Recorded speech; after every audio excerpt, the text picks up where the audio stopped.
This El Paso History TV program is underwritten in part by the Hunt Family Foundation, an El Paso charitable trust that supports our local community, and by the Pioneer Association of El Paso, Texas, a nonprofit corporation promoting El Paso history.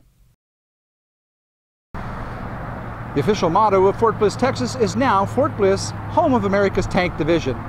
But it could also be Fort Bliss, largest U.S. Army training facility in the free world, boasting an area of more than 1,700 square miles. Fort Bliss has been a part of El Paso since the mid-1800s. It has grown from a small garrison of infantry to a critical component of the modern Army. Soldiers deploy from Fort Bliss to all parts of the world, including Afghanistan and Iraq. In 2005, the Air Defense Artillery Center of Excellence moved to Fort Sill, Oklahoma, starting in 2009, to be replaced by the 1st Armored Division, Old Ironsides, American's Tank Division, moving from Germany, arriving in 2011 to plant its flag here on Fort Bliss.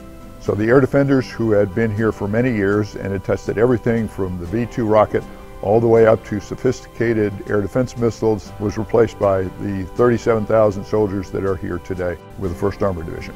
Over the last decade, a major expansion added more than $4 billion worth of facilities to Fort Bliss. Next year, a new William Beaumont Army Medical Center is scheduled to open in the area now called East Fort Bliss.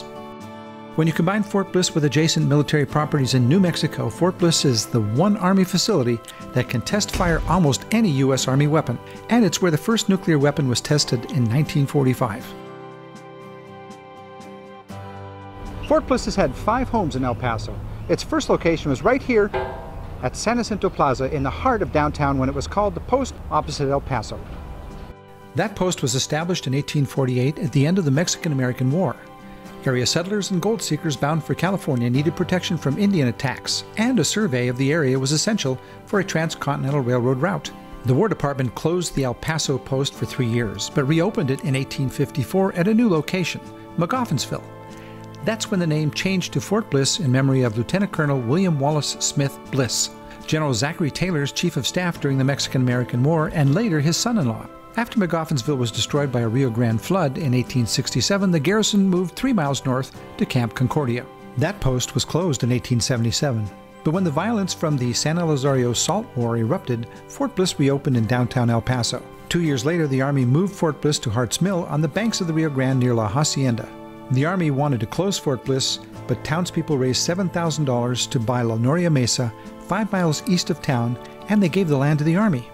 Fort Bliss moved here in 1893 to its 5th and final location, and it's still here today.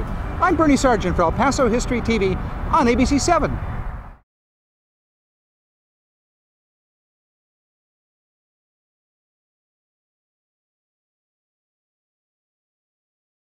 This El Paso History TV program is underwritten in part by the Hunt Family Foundation, an El Paso charitable trust that supports our local community, and by the Pioneer Association of El Paso, Texas, a nonprofit corporation promoting El Paso history.